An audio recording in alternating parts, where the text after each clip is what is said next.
Jenn Pike, I would love to get started with you sharing your woman-owned story.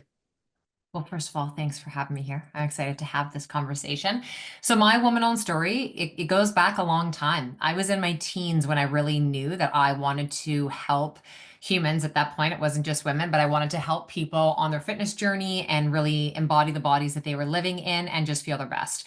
And so I started off as a medical exercise specialist and a strength and conditioning coach. I was mainly working with athletes, male athletes in the world of the NHL and hockey, and I loved it. And I thought that's what I was going to do for the rest of my life. And then I started to have the opportunity to work in a gym where I grew up with mainly women and mothers. And what I really started to realize is these women were everyday athletes of life. They did not have a team. They did not have the support that these men did. And I became so much more invested in helping them to build what they needed versus just being part of something that already existed. And so that led me down a very different journey and path. It taught me a ton about how I needed to create my own revenue, how I needed to build out different profit streams. I couldn't just do it based on how many personal training clients could I fit in a week. I was oversubscribed really quickly. I had, a waiting list for clients. I then started to learn, okay, well, if I can train one client in an hour effectively, what if I bring in two clients and do semi-private? And then what if I do small group? And I knew enough to be a group instructor to get myself in front of my potential personal training clients. And then they were asking me about nutrition. And so in 2001, I went back to school and became a holistic nutritionist. And then in doing that, I realized, okay, fitness and nutrition is going to get us so far. But these women, they were talking to me about signs and symptoms where I was like if you had blood work done and I'd say, can you bring me your blood work in? And they'd bring it in and I understood it, but I didn't have depth around it. So then I went back to school again and I studied blood chemistry and endocrinology. And I kept just like adding on these layers. And in doing this, I really started to recognize that there were different elements of business that I could bring in to support the impact I wanted to create, but also to help to generate greater revenue for myself. When I became a mom for the first time at 26, I was like, oh, all the ways I've been building the success of my business, I can't really do that with my daughter in tow. I have to shift this. And so I started to, really change the way that I was offering what I was doing. And I was maximizing, going one to one, training one to many. I started to do boot camps and just these different ways of working. When I had my son, I was like, oh, now I have two.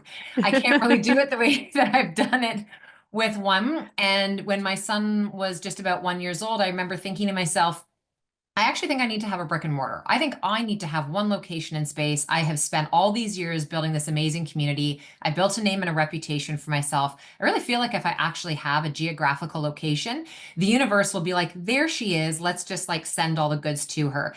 And that is what happened, but it was also 10 times harder than I ever thought it was going to be. Just the sheer load and responsibility that everything was my responsibility. Every bill payment, every lead gen tactic.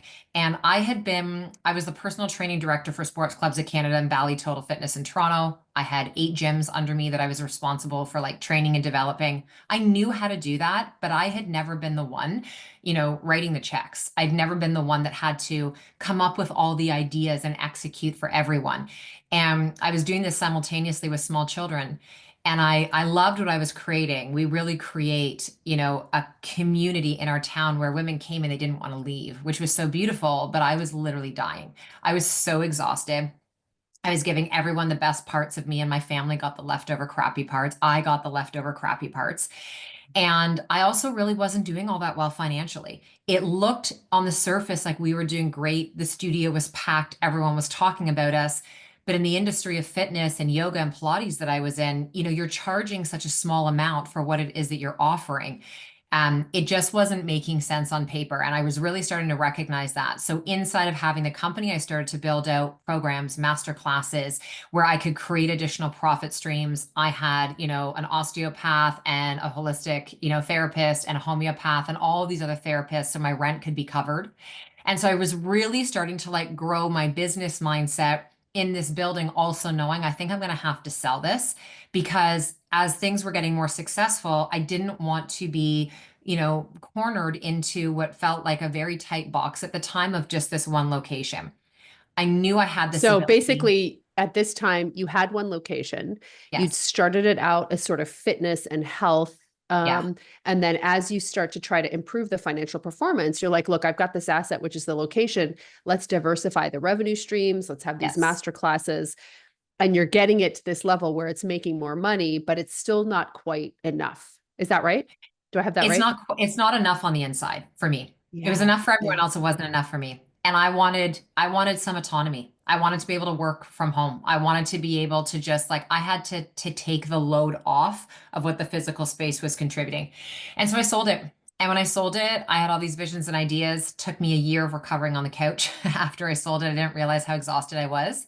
And in that time, I walked, I drank tea. That's pretty much all I did. And I really got very clear on, okay, so what is it I want to do? And I really recognized that what these women were asking for in all the years of being in the studio was more simplicity and ease. And my studio was called Simplicity. And I thought, well, what is it that that actually means in a woman's life? In every facet, in her health, in her business, in her home. How do we define simplicity as a woman?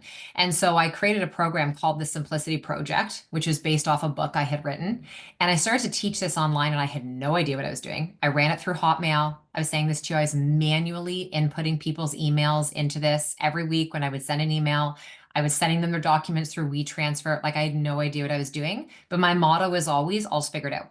I'll figure it out. And like I'm not attached to the idea of failing because I just don't believe in it. I think that everything we try in business, it's research and development, and it's the only way you're ever going to get data about what's working and what's not. So if something didn't work, I was like, oh, whatever, well, we'll just try it this way. And I was really very unattached to the outcome. I was more connected. Like I was so hungry for the impact and what I knew I could create. I really just had to give myself permission to kind of let the rest go because I didn't know what I was doing, but I knew that whatever I was going to do was going to be amazing. And so I just like held steadfast to that. And so I ran that program online for 3 years and it started to open up other opportunities. Hey, can you come speak in public here? Can you come and talk to my group over there? You know, the largest health food store that we had, they wanted me to run it live, you know, and do a version of that. And so all of a sudden now my brain was just like, oh, I can see it. I started to host 2 TV shows on Rogers TV, which was local to us. One that was like, it was called Living Simpliciously. It was built out in my kitchen. It was like, you know, health based. The other was Simplicity TV that happened on my couch. And I had brought in guests and all of that. Then I created a podcast. And I was just like starting to understand that if I want to create this impact, I have to be exposed to more people, more eyes, more ears, and more ways. And I loved all of this. And then I really realized in teaching the Simplicity Project that what the women at that time were all needing was hormone support. And I thought, okay, here we go. Now I actually have depth. I can take this and I can get specialized. And I created the Hormone Project. And this was our $1 million program. This is really what like it was. And one of the things I would say is my superpower in business. I have this ability to see what is going to come before it is the thing that everyone is doing and talking about. I just get this hit where I have like a thought or I see a sprinkle of it and I'm like, right there. We need to get in front of that before it is already saturated that's out there. And that's exactly what I did with the Hormone Project. And that was our $1 million program that then paved the way for me to create the additional things that I have and get to where we are today. Such a fantastic story. And what I love, like if you think about from between, like how long have you been an entrepreneur? I registered this company when I was 17 and I'm 45. I would say I really, at 17, I didn't know what I was doing. In my 20s is when I was like, when I came out of school, and then I was like, okay, like I really put my boots on the ground. And that's when I started to like build my personal brand and build my business. Yeah, amazing. So, one of the things when we were talking about like what has been a core strategy that you have used to create multiple, businesses and products and offers that generate seven figures, the first thing that you talked about was doing the opposite of what people say, not niching down, actually Yeah. casting a wide net. And I love it. I love counterintuitive advice and like the exception to the rule, or I don't even know if it's the rule, but I want to kind of break that down. So let's talk about, the common advice of choosing a niche. Mhm. When in your entrepreneurial journey did you first hear it? And did you follow it the first time you heard it? Like, how did you decide that not choosing a niche was going to be something that you actually wanted to take, a path you wanted to take? I heard it early on, like when I had come out of school and I was doing post rehab as a medical exercise specialist, and I was working with a lot of athletes. And I remember hearing people say like, "Oh, so this is what you're going to do, like your niche, your market, like you're with athletes." And at the time, I was like, "Yeah."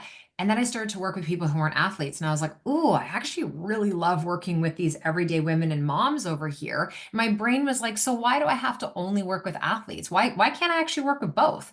And then when I started to feel myself outgrowing the athlete era, I was like, thank goodness I didn't put all my eggs into that basket, and that I was simultaneously starting to build this other part of my community, because I actually have lost interest over here. And that was pretty early in my career. Like I was young. I was like 23 when I had that realization. And so that was, and I was fortunate enough that the gentleman, Jack, who owned the gym where I was working, he was a serial business owner. He was an entrepreneur. I would say I earned my MBA on that guy's couch in the office of chatting with him.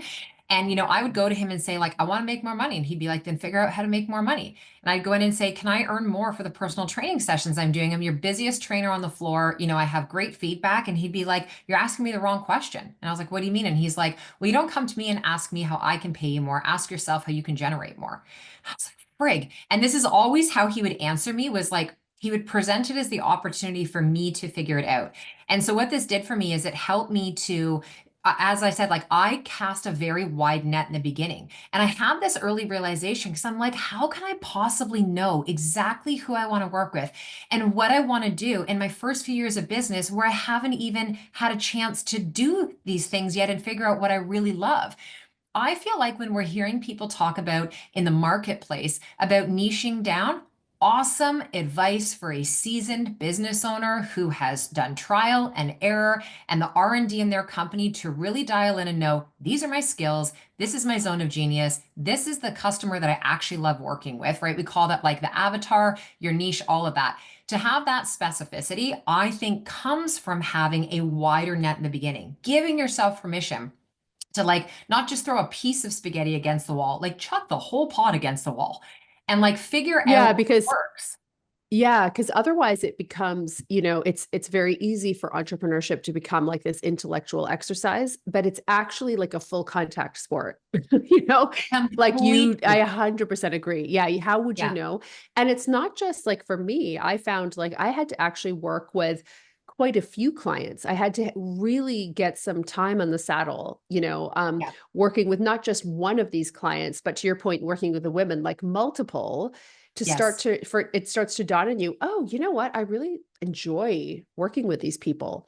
Now, Yeah. one of the things that happened, I'd love for you to kind of walk through how you got from the simplicity project to the hormone project, because I'd love to unpack the hormone project because it was such a moneymaker in your business. I think it represents something that a lot of people want, which is like $1 million program. Yes. So walk us through, maybe we should start actually with the simplicity project. So after casting a wide net, and following your intuition, working with different clients, how did you ultimately then create an offer, the simplicity project, that was successful, that people were able to look at it and say, hey, I think that's for me? Walk us through that process. It started probably a year or two before the program came to life. I was teaching a ton of workshops all over town, and I had all these pamphlets and like stapled workbooks that I was giving people, and I was organizing them one night on the floor, and the kids are all around me. My husband is like, "You haven't, like, you are sitting in front of a book, Jen." And I was like, "What are you talking about?" And he's like, "Look at all of these stapled guidebooks. Like, I'm pretty sure you have a book." And I was like, "I'm not a writer. I'm a speaker. I am not a writer. I don't have a book." But he said it, and I remember going to bed that night and being like, do I have a book? Like, could I actually write a book? And I had met this woman at a networking event who was a publisher, and I sent her a message. And I was like, I don't know if I'm like onto something here, but I feel like maybe potentially I could have a book. Could I send you some info? And she messaged me back. She's like, you 100% of a book. You need a lot of help editing. You speak in third person, first person. You're all over the map. You write how you talk, and that is not how we do that. And she's like, so you need some finessing, but you 100% have a book here. And I was like, perfect. That became the Simplicity Project. And in putting this book out into the world, the feedback from all these women when I was selling it, like I became a Canadian bestseller. We sold 5,000 copies by myself. I was like pimping this sucker out. in person, like going into places. Like I was just like, and this is what I realized is what women are actually craving is they're looking for like help me cut through the BS and help me just get to a point where I have a bit more simplicity in my life. And at this point it was women and their health. If you could distill it down to like 6 things I needed to work on over the next year in my health, what would those things be? And this is what really helped me root into the foundations, the boring basics, the things that you can't circumvent, whether it's your health we're talking about or your money mindset or your business, like here's where we need to anchor in. So I taught that for a few years, and this was massive because in my community, there wasn't anybody, there were tons of practitioners and coaches you could work with. No one was teaching. And I recognized this. I was like, okay, so we can go hire someone for an hour. We can go put ourselves into a class for an hour, but there's only so much you can do. There's no one that's actually teaching and doing it like in a continuing education way. Why do we stop school when we get out of school, which when we're in our 20s, 30s, and 40s, like that's when we have to unlearn and now we have to learn the stuff that actually matters.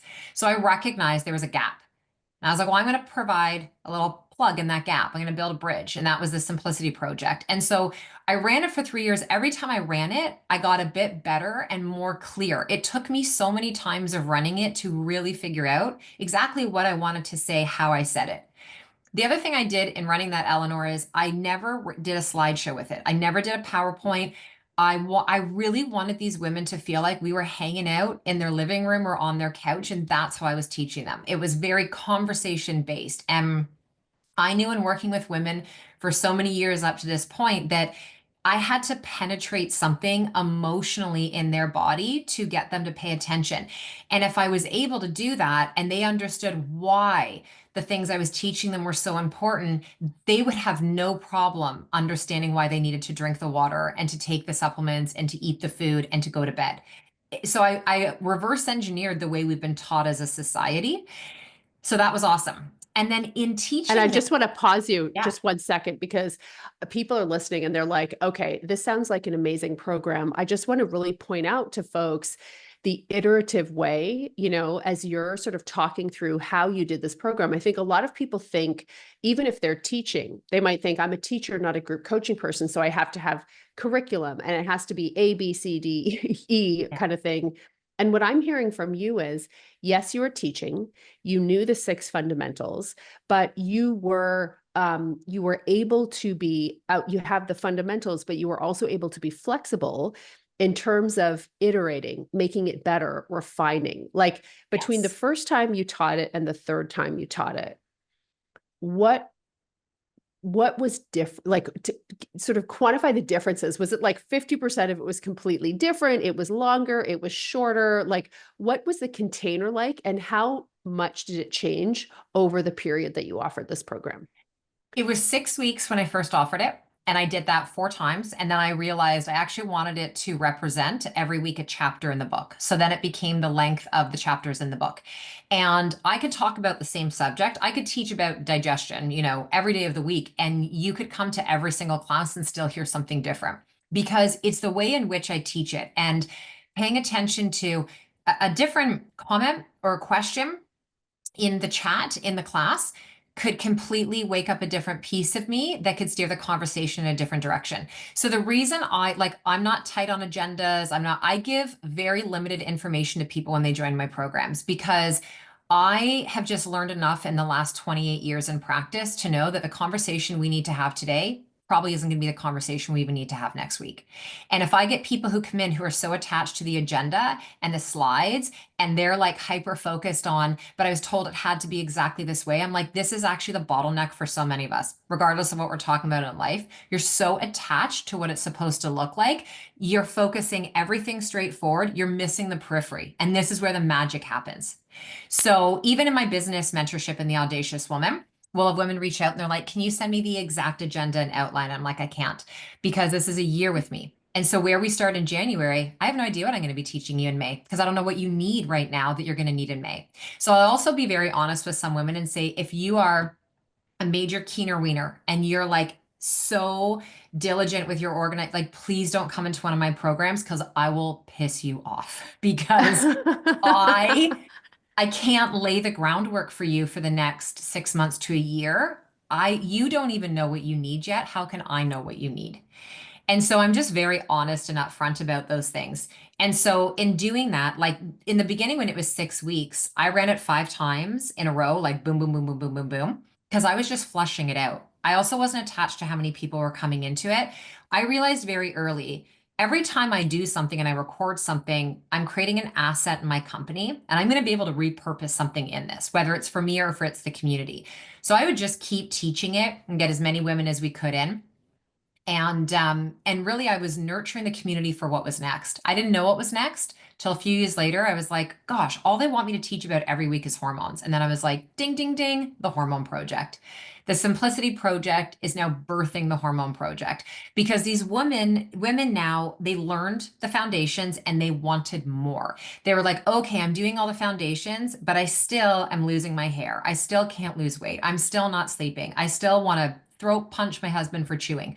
Like, what else is going on in my body? Oh, I was wait, like, I did not take that program though. yeah, yeah, it's an So, so, essential. so Yeah, this is so cool. And I really hope that people are feeling set free, like a certain amount of freedom to be both consistent but also iterative, because that's what I'm hearing is you're sort of telling the story. So you settle on the Simplicity Project. yeah. You have kind of the name, this is the broad outcome. This is a training program. It's a broad outcome, but I'm going to allow myself to be flexible in its iteration. And you also ran it, did you say for 3 years? Yeah, Yeah, 3 years launching it, multiple times in that. multiple launches. Yeah. Yeah. And I think this is powerful that the combination of being flexible and iterative with the consistency. What do you think was the power for you or the impact in sticking with that program for 3 years? Where sometimes, there can be people can like run it once, not be willing to iterate, then they're trying to create the next one. Like, what was the power or the impact or the benefit of running it consistently over a 3 year period? Like, how is that still impacting you today? I was getting paid to take myself on a personal development journey. The more times I ran it live, the better I got. I better I got at teaching, communicating. It forced me to start to understand parts of tech I didn't understand because every time we taught something, we'd have to message it out. We would get a customer service question. We'd have to learn how to, I had an intern in the beginning and she didn't know the tech stuff either. 10 years later, she's now the director of my company and like an absolute whiz. But we were really figuring this out. And so what I started to learn is, well, either I can sit on my hands and not launch and create these things and just wait till I feel like I know enough and it's perfect enough and put it out in the world, or I can actually get paid to learn what I'm doing. And the thing was, I knew that what I was teaching, I knew inside and out. I knew I was an incredible practitioner and I could teach the information. The minutia of the business, which is still important, I was like, oh, we'll just literally figure that out as we go. I was also doing it at a time where online was so new to people, they were not expecting perfection because they also didn't even friggin' know how to open the things we were sending them because it was so new. So I was like, this is perfect. You're learning, I'm learning, we're in it together. Like, so I started to just recognize the humanness of what we were doing. And again, when you are building a brand that's called Simplicity, you're teaching people right out of the gates not to expect perfection. I'm all about simplicity. I'm about the basics. Where the impact is going to come is in what you're learning and what you're experiencing. So every time I would teach these classes, I could feel myself getting better. I could feel my passion being like someone was stoking the flames in me. The conversations were getting richer in the community. These women were teaching me as I was teaching them. They were asking questions that were helping me to understand what was the next thing I needed to create. When I was creating the Simplicity Project and teaching it, I started to also understand like, oh, they can't all come to my in-person fitness classes, but they want that. I'm going to create a whole movement series. I created 2 DVDs. I created a program called Rock Solid Booty because they were all asking me about how to get a great booty. I created, Fit, Fierce, and Fluid, which was Pilates based because when they were burned out, they were like, I can't lift weights. I get sick every time. And I was like, sweet, I'll teach you a floor based program series that's all Pilates and yoga. It's going to nourish you. Then they wanted, like, summer was coming up. They wanted jacked arms. So I built out sleeveless strength. So I had this move. So that was a whole nother, I Those could, names, those names are rock solid, by the way. oh, thank Those you. are a sleeveless strength. Come on. So Yeah. good. Thank you. So I started to do these things. And then again, it was like, oh, and creating these programs, I wasn't running them live. These were like, I created them, I packaged them, and then we'd run mini launches. So they were like our evergreen. They were also beautiful bonuses to the Simplicity Project or to run at Mother's Day for a promo or Boxing Day. Like we knew the times of year that women were going to be craving this in their life. And then when I started to run the Hormone Project and I became more granular, I it's like I always know when something is going to go well. I didn't realize how quickly this was going to be like wildfire because nobody at that point was really running a program like this that was that hyper focused and had that much time and depth in one area of women's bodies. Now everyone So runs the what, hormone. yeah, hormone is, when did you start the hormone project? What year was that? Mm. We keep laughing about this. We feel like it was Yeah. 2017, but we really didn't start to track it till it was definitely 2017 when I was starting to teach Yeah. it. And I launched that program 14 times in a row, back to back with no break. And we sold out every single time. So, this was the other thing, Eleanor. When we first put it out there, it was 10 women, 10 weeks. I was like, let me just see what I can do with these women in 10 weeks of hyper focusing on their hormones. And we were building this launch behind the scenes. And Vanessa in my company messaged me the next day and was like, the program sold out. We don't have to do a launch. And I was like, what? I was like, we just sent one email. All we did was send one email to our community who had been part of the studio, taken the movement programs, been part of the Simplicity Project, been following along on Instagram. Sent one email, 10 women into the program. I was like, oh my God. How looking back, how do you explain that? I was putting the reps in from day one. Before there was Facebook and Instagram and all of those things, I was in person. I was not just training clients on the floor, I was teaching classes where they would be. I was going to other people's classes. Like I was doing all the things we get told to do, but that we don't do. And I started it before I had kids. So it became part of like my ethos in my body when I had my children.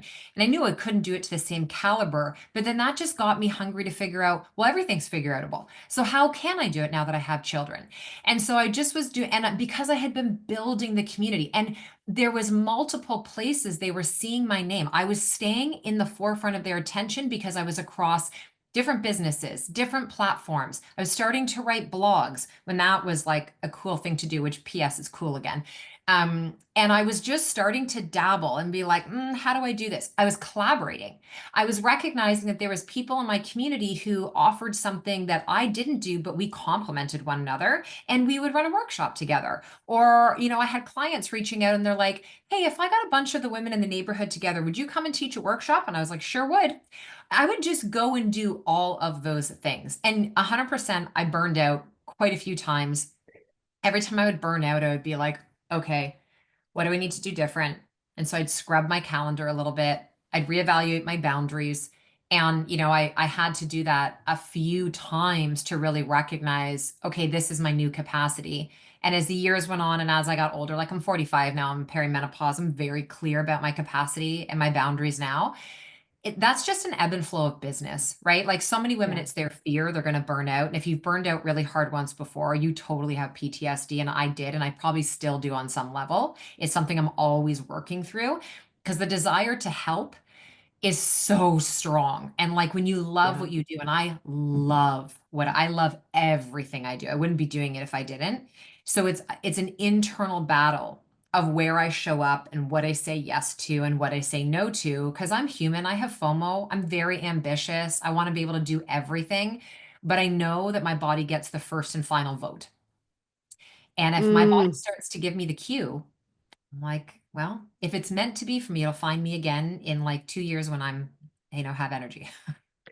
But I am so pumped to talk about the hormone project. But I mean, I think as we sort of dive into this case study, there's so many really critically teachable points. And so it's this idea that, in the Simplicity Project, you're casting a bit of a wide net. There's 6 pillars, and then you realize, okay, actually, there's the hormones are what people are asking.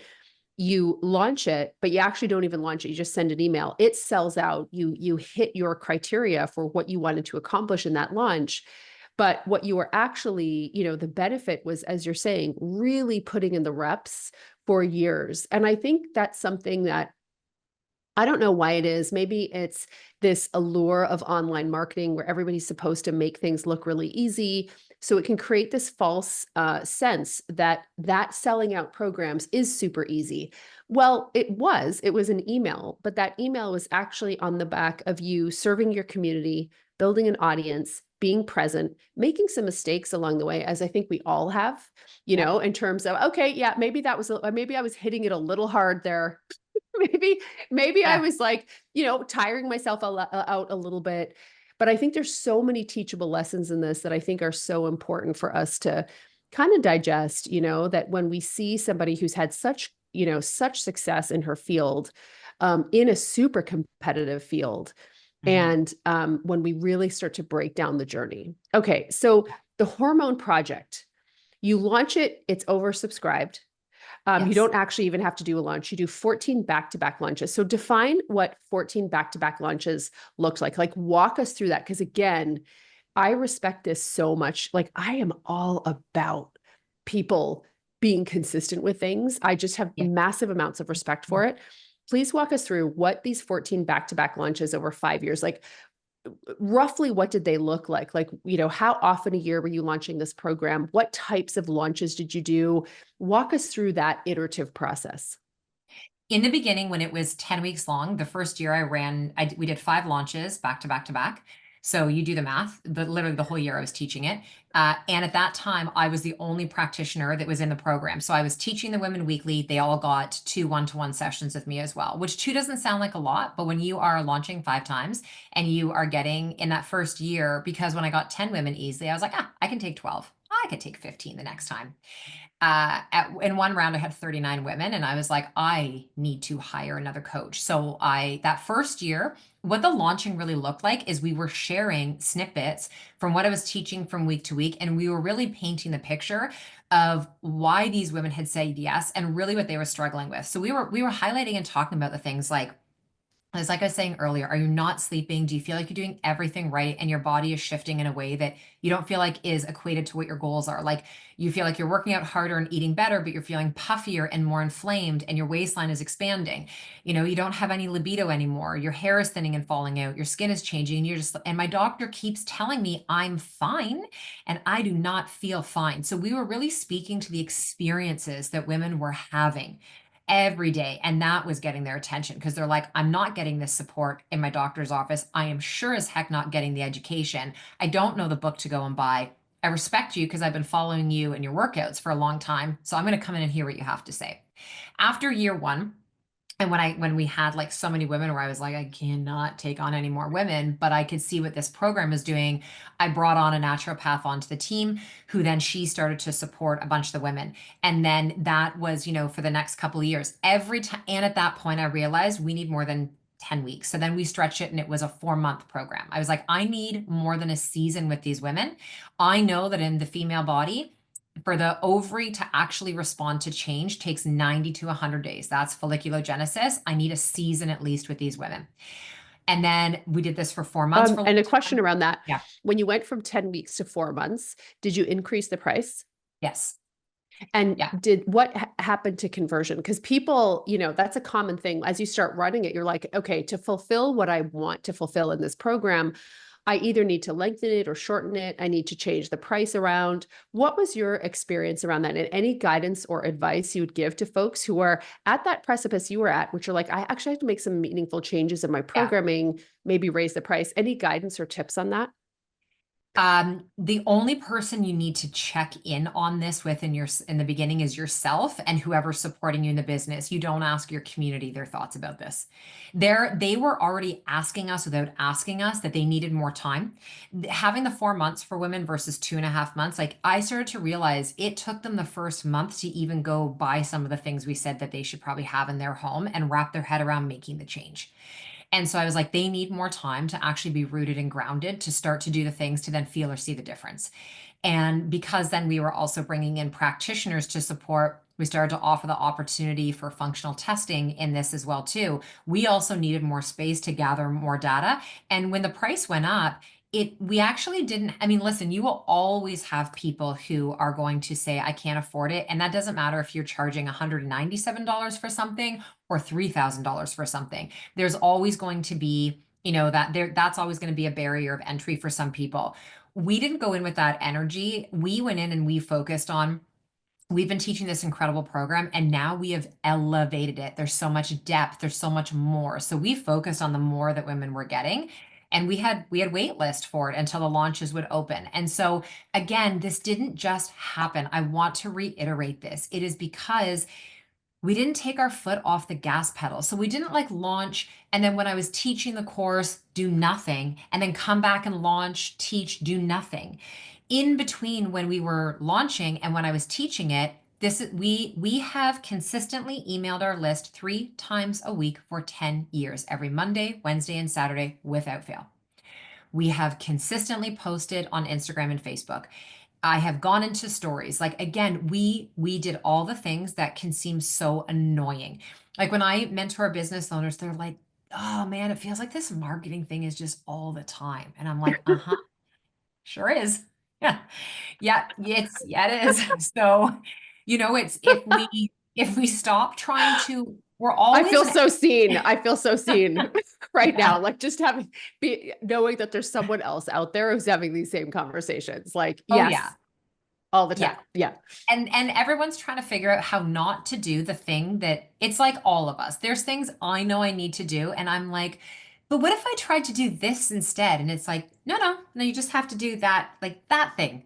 It's like I always laugh and say everybody has the to-do list and everybody has like the 5 items on their list. And the first thing you put down is the most important thing you need to do. And the fifth thing is the least important. And what you're going to do is number 5 because you're going to get a quick dopamine hit and then you're going to go, I like 3. And you're going to do 3 and then you're going to get distracted. You'll get to the end of the day and the most important thing that actually was the only thing you had to do is the thing you never did. And we do it again and again and again. And so, and again, I'm human and there's still things where my team's like, remember in July when you said, just give me like a couple weeks to get this document to you? It's Christmas. Santa's coming. Is the document coming? And I'm like, right. Thank you for Thank the you. reminder. I'm Yeah. going to move that to number 5, and that'll be the thing that I get done first. So we're all human. And I think we also have to understand this in business. And you said something that I think it is so much harder to do this now because you are comparing yourself against everyone else's shiny stuff that's happening. And you're not, Instagram, it's like, it's not impossible, but it is harder to convey the depth of what we're talking about here on Instagram. And people really don't trust a lot of people in social right now. So it's like you could hear somebody sharing a snippet of this, but they're going to be like, yeah, but is it just a ploy to like, is that like a hurt and rescue kind of thing? So it's like you have to like meet people at that level where you already know they don't really trust what you're saying because they think everything is a pitch. And this is where it's like you have to be who you are and just talk openly and honestly and start to build that relationship. And that's what I've done in all these years, and I'm still doing it. Like, we're a multi-seven, figure company. I still every single day we are posting. I am in stories. I'm meeting with my team. We're scrubbing the back end. We're doing, post-launch audits. What worked? What didn't? What do we need to shift? Just this morning, as I was on with my team, and I said, because we launch different offers. We have 2 pillars in our company, and we have 2 health offers in one side, and we have 2 business offers. Having 4 offers, you got to be a bit of a Houdini to know how to actually talk about multiple offers simultaneously. And it's not about confusing your community, it's about engaging and activating your community.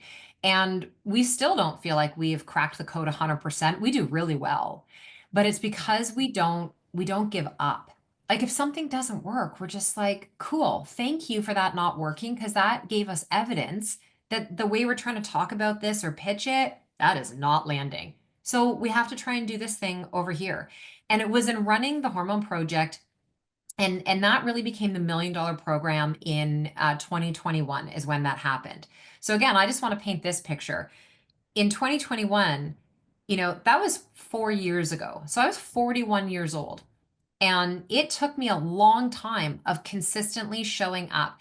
I don't want to say like There's moments I feel like I gave the energy of giving up, but I wasn't giving up. I was just like lying on the ground for a little while. I had to just figure out who I was at that Yeah. time. And I think that's a big thing is we're trying to force ourselves, especially as women, to fit inside of this business structure where we're told like, this sounds like a leadership issue. This sounds like this is a you issue. And so you just keep internalizing it and you keep thinking like there's something wrong with you and you haven't cracked this code and you haven't figured it out. You just keep pushing and pushing. And what I've learned is like, first of all, if I am the problem, well, it also means I'm the solution. But the way I'm going to get to the solution is I can't keep shaming myself about it. I can't keep forcing myself. I have to like figure out a flow that works for me. Because if I try to do something that is someone else's model and it is not mine, I didn't create it out of a place of origin, I can't freaking sustain that. So Yeah. that's when we get stuck in this trap of launch a program, it goes great. Launch it one more time, goes great. Launch it a third time, cricket. Screw the program. I'm going to go start something new. Stop doing that. I guarantee you it has nothing to do with the program. It probably has to do with you and your energy, your copy. And we have to realize, I know you know this and you see it all the time, the world has changed so much. How people purchase, how long it takes them to make a decision, the things that actually trigger them in the right way versus the wrong way. Like we are all learning a whole new way of doing business in these last few years. Totally. And I think what is so unique about the way that you talk about business and the way that you lead your business is that there's a lot of people who talk about being in flow, who talk about listening to your body, who talk about iterating, who talk about giving yourself space to kind of lie on the floor for a little while. Mhm. Um, what you do is really combine that with this other side, which is the nature of being a successful entrepreneur, which is where you embrace the relentlessness, Yeah. you know, and there is a relentless quality about being an entrepreneur where every day you wake up and you do the dishes. And then the next day, there are the dishes again, and you do the dishes. And the next day, there are the dishes, you know? And there is a part where, to your point, people invest a ton of energy trying to sidestep doing the dishes. But you know what? There's like these key things showing up, posting on social, being forefront of your customer's mind, um, showing up, serving and teaching, and also talking about what you're doing at the same time, also developing systems inside that. I think you do such a Mhm. phenomenal job of bringing those two things together. It's rare. And what I also love about what you just shared is, hey, I started this program in 2017. In 2021, it became $1 million program. Like it's about the reps and it's about, Yes. there's this great expression that Jewel has, the singer, which is that hardwood grows slow. Mm. And it's actually not that slow because very few people will ever create a seven-figure program, to be honest. Yeah. But it's like giving things the space to develop and grow organically on the timeline that is right for them without you having all of these expectations. If it doesn't do this in this amount of time, it's not very good. And it sounds to me like that you've really managed that. You've learned how to manage that, that sort of weird externally generated timeline that I think can crush so many great entrepreneurial initiatives before they ever have a chance to have significant traction and impact. Yeah, I would. First of all, I love the analogy about the dishes. I'm going to quote you on that one. And it is true, about the hardwood growing slow. It's like what I don't think is being taught enough to business owners is that you are growing a root system in your business. So when you're growing an ecosystem, this doesn't start from literally like you don't just go to the business nursery and buy a mature tree. Like you have to grow that sucker and you have to nurture it and water it. And like you're gonna have some years where you're like, everything died and the leaves fell off. What did I do wrong? And it's like you figure out you have to figure it out of like, okay, maybe one limb isn't doing well as the other. And so you put some more attention over there. But it's harder work than most people are prepared to do. And it's the illusion. So the illusion is you work for yourself, time freedom, money freedom, there's no ceiling, all that. And it's like, and you work for yourself. You're the boss, you're your accountability partner. You have to like, it's you. And so that's really hard. So it also requires a lot of discipline. And for me, I am not the most disciplined person in the room for a lot of things. My health and my body, it comes super easy to me because I just, again, doing what I do for a living, and I know the only home I live in for my entire life is the one that is literally with me right now. This is my home. My house, this is built of things and stuff, but this is the only home I will ever live in. So I wake up every day and it's very easy for me to do things to nurture my body. My business is what squeezes my brain. And I'm like, oh my God. So the business side of it, I have to like this is I was teaching about this the other day and I was saying the number one thing for me that keeps me going, it's my hunger. I am hungrier than ever to help more women than ever. I am hungrier than ever for more women to be the most connected they've ever been to their body, to literally step into all the knowledge and wisdom we should have been taught from a very young age to help prevent so many women struggling through perimenopause, menopause, and beyond, to help prevent them not knowing how to support their young teen girls that are going through all these issues and just being told that the pill or an IUD is a solution. All these young women dealing with fertility issues, all these business owners who are just sacrificing left, right, and center and still not feeling like they are making ends meet. They're failing themselves, they're failing their community, they're failing their family. Like it is, again, social will paint you this really strong illusion. If you go spend time with women, you literally spend time in circle and in community with women, they're not doing so well. They are not doing so well. And what doesn't help a woman is when you just say to her, just got to work harder. That's not the language. There's a way to say, like, you need to be resilient, you need to dig deep. But how you get her to that point where it doesn't feel exhausting is you have to remind her of her passion and her hunger. And you have to get her to anchor into that and then figure out a system and a way that is fun and sustainable for her. Because if there's no joy in it, like if my public speaking included me having to do a slideshow every time, I'd be like, I decline. I can't. Like number one, I won't even remember to click to slide two because I channel my talks. So just please trust me to get up there and do my thing. And so here's the problem. If someone's being told you need to do IG lives all the time and they hate that, they're never going to do it. They're going to believe that's the only way to build the business. So you have to figure out what is the way then to help this person dial in on a marketing system that is going to work for them. So, yeah. Yeah, it's about understanding like the laws of the universe and Mhm. then finding out how you apply them in a way in your universe, Yes. and I Yeah. think that's the thing that there's no shortcuts to that. It's figuring out what it looks like for you.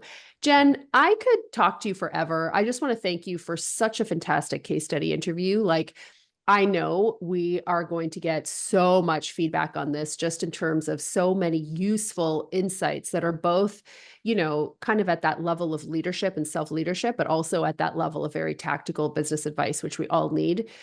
I really appreciate you. Where should people go to learn more about you, to learn more about your programs? Like, where should we send them? Well, first of all, I want to say thank you. I really enjoyed this conversation. So Instagram is the place that I hang out socially. It's Jenn with two N's, Jenn Pike. And then jenpike.com is where you can learn about the different health pillars of the company and the business pillars. Those are the two best places. And what I would say is get on our email list, right? Get on our email list because that's the best way that you're going to stay in touch with everything that's going on. 3 times a week, 10 years That's running. it. Let's do this, Yep. right? Yeah. Yeah. Thank you so much. Thank you.